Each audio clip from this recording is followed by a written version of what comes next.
As fontes de alimentação, elas têm um papel muito importante, se vocês refletirem sobre, né? Para que serve uma fonte de alimentação? Para alimentar alguma coisa. O detalhe é que, na verdade, a fonte de alimentação em si, ela é um gerador. Uma fonte de alimentação de forma genérica seria um gerador, né, um gerador de eletricidade, um gerador rotativo.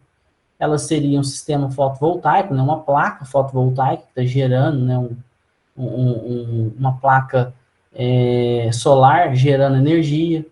Ela poderia ser uma bateria, né, uma bateria aí de lipo, uma bateria de lítio-íon, uma bateria chumbo ácida. São fontes de eletricidade, né, onde eu extraio energia. Só que entre a carga e o gerador, muitas vezes a gente tem que colocar alguém no meio do caminho. Por quê? Porque a fonte de alimentação, como por exemplo, a energia que você tem na sua tomada aí, residencial, é uma fonte de alimentação alternada, com um valor de pico de 180 volts, ou RMS de 127. Se for uma tomada 220, o valor RMS é 220, e o valor de pico é um valor de 311 volts. Então, eu tenho um valor alternado, um sinal alternado, com frequência de 60 Hz e com valor de pico de 311 volts. É uma especificidade muito grande.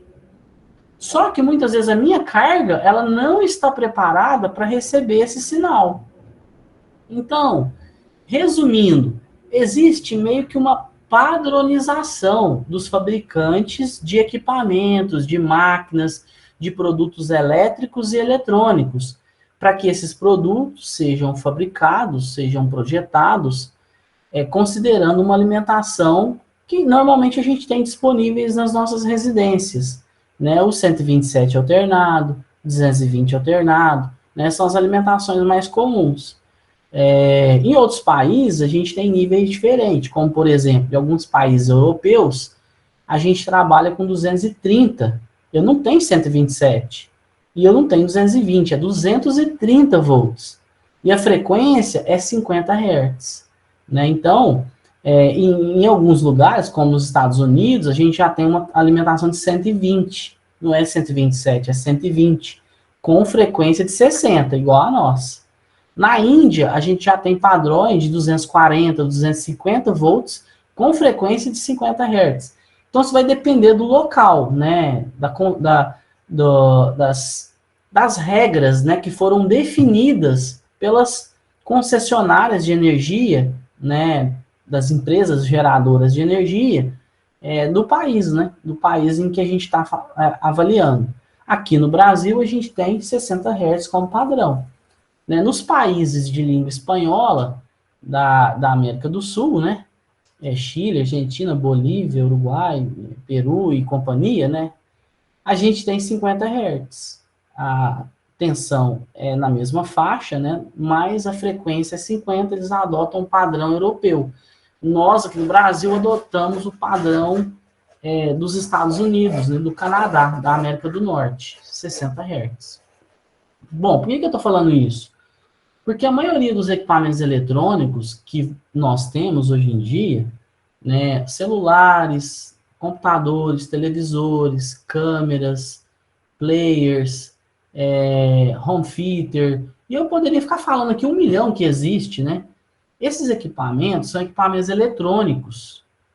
Esses equipamentos eletrônicos, eles são alimentados com sinal contínuo, com corrente e tensão contínua. Normalmente não é regra, isso vai depender do circuito, do equipamento, mas normalmente eles são alimentados com níveis de tensão abaixo de 24 volts, né? 18 volts, 15 volts, 12 volts, 24, 5, 3.3. Então, a energia que eu tenho na rede é um sinal alternado, senoidal, simétrico, com frequência de 60 Hz, né? Eu tenho 60 ciclos em 1 segundo, o sinal passa por 0 120 vezes em 1 segundo, né? E aí eu preciso converter esse sinal em um sinal DC, em um sinal contínuo, né? Para que eu possa alimentar as minhas cargas. A maioria das cargas, eu não vou dizer as cargas eletrônicas, né? As cargas industriais, os motores, a maioria dos motores hoje são alimentados em corrente alternada. Antigamente a gente tinha muito motor de corrente contínua, mas hoje em dia 99,9% dos motores na indústria são motores de indução, motores que trabalham com corrente alternada. Né? Nesse caso, as tensões que a gente já tem disponível na rede, elas já são, né, já estão no padrão que eu preciso para alimentar os meus motores. Né? Mas os equipamentos eletroeletrônicos, diversos equipamentos eletroeletrônicos, eles precisam de tensão contínua. Para transformar um sinal alternado, senoidal, num sinal contínuo, regulado, filtrado, né, confiável na saída, eu tenho dois caminhos. Eu posso usar uma fonte linear, que são as fontes que a gente vai falar aqui hoje, né, ou vai começar a falar, né, essas fontes das imagens que vocês estão vendo, todas são fontes lineares, né. Isso aqui é uma fonte linear, ó, uma fonte simples, essa aqui também e essa também.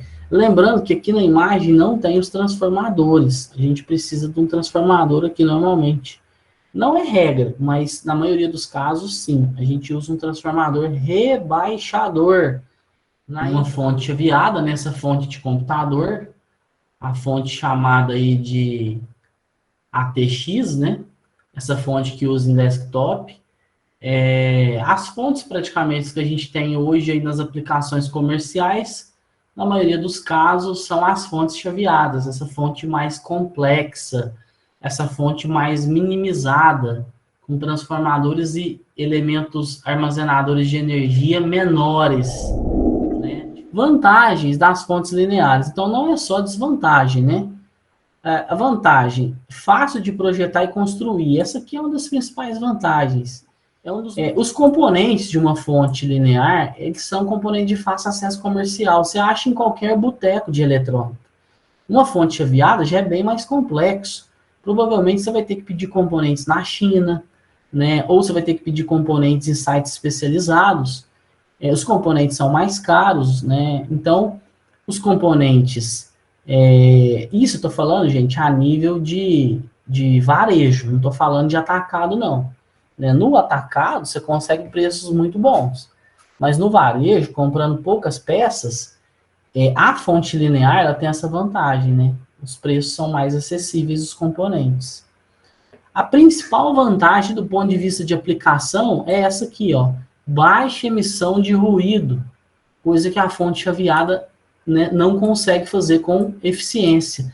Existem filtros na fonte chaveada, mas mesmo com os filtros, ela gera ruídos, né? Ela gera ruídos de alta frequência. E outra coisa interessante aqui, ó, isso aqui pode acontecer na fonte chaveada, mas não é comum. Nas fontes lineares, na grande maioria, isso aqui acontece. Isolação. As fontes serem isoladas. Então, aquele transformador na entrada, que está rebaixando a tensão, ele não está rebaixando a tensão simplesmente porque eu preciso de níveis menores. Beleza, esse é um grande objetivo do transformador. Mas mais que isso, tem como objetivo também isolar.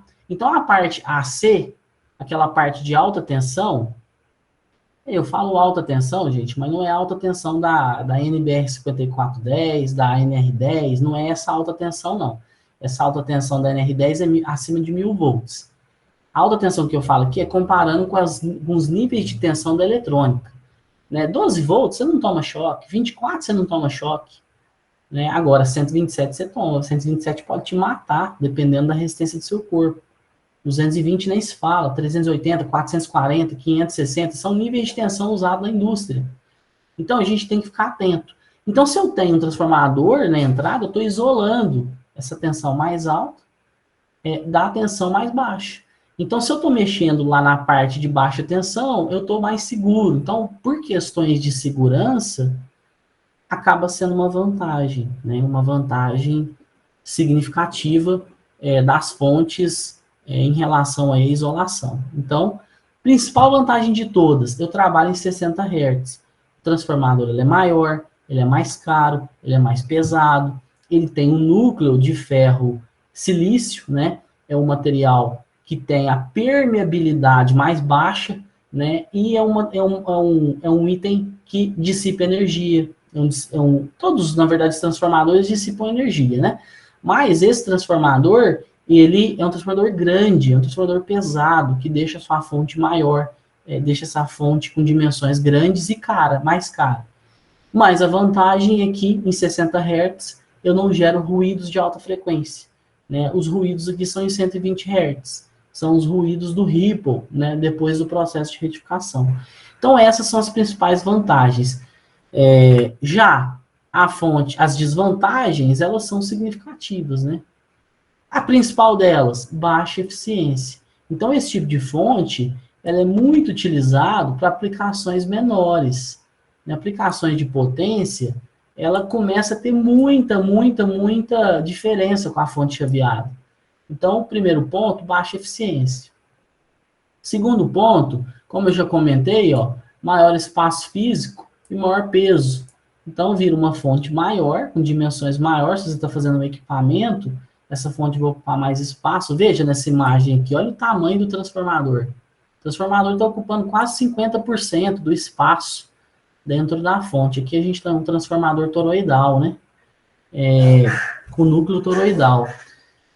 Outro problema, o que é grande dissipa calor, então a gente perde energia. Então eu estou falando de eficiência, se eu estou jogando energia fora, é porque alguém está esquentando.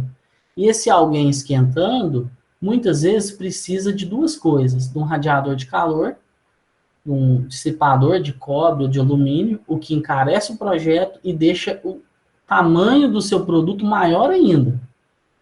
E muitas vezes eu preciso de um ventilador, né? Ou um exaustor ou um ventilador para tirar o calor de dentro da fonte. Então, acaba, né, uma coisa puxa a outra. Transformador grande dissipa energia, né, grande faz com que ele ocupe muito espaço e seja pesado. Essa grande quantidade de energia que eu jogo fora gera calor. E o fato de eu jogar uma grande quantidade de energia fora faz com que eu jogue muita coisa fora, isto é, não estou aproveitando de forma eficiente a energia. Então, eu tenho baixa eficiência. Então, realmente é um item caro. E isso encarece as fontes, né? Então, é um dos motivos delas não serem muito utilizadas nesses produtos comerciais. Porque muitos produtos aí já são baratos. Se a fonte for cara, esse produto vai encarecer. Ele vai aumentar de tamanho, ele vai ser mais pesado. Então, assim, realmente, para a grande maioria das aplicações, a fonte linear acaba sendo inviável. Né? E o regulador linear é utilizado apenas na redução. Isso aqui é o seguinte, na saída da fonte linear, quando eu quero regular a tensão, eu só consigo regular para menos. Vamos supor, eu chego com 12 volts, normalmente o regulador de tensão, a gente precisa de pelo menos 2 volts de diferença da entrada com a saída. Então, se eu quero regular 5 na saída, eu tenho que chegar na entrada com pelo menos 7. Se eu quero regular 10, eu tenho que chegar na entrada com pelo menos 12. Nos reguladores lineares, eu só consigo regular para baixo. Eu cheguei com 20, regulo qualquer valor abaixo de 18. Se eu tenho 24, eu regulo qualquer valor abaixo de 22, 21. Se eu tenho 12, eu regulo qualquer valor abaixo de 10. Agora, nos reguladores chaveados, eu consigo elevar. Olha que interessante. Eu posso pegar 12 e transformar em 24.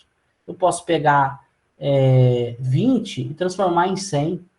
Né? Isso, lá nos sistemas fotovoltaicos, a gente usa esse artifício. Nos inversores de frequência, a gente usa esse artifício. Em diversos produtos, a gente usa o artifício de elevar a tensão. O circuito mais básico que eleva a tensão, ele é chamado de boost. né? Boost, ou também chamado de conversor step up. Ele eleva, né? Eu posso pegar 5 e elevar para um valor maior, como por exemplo,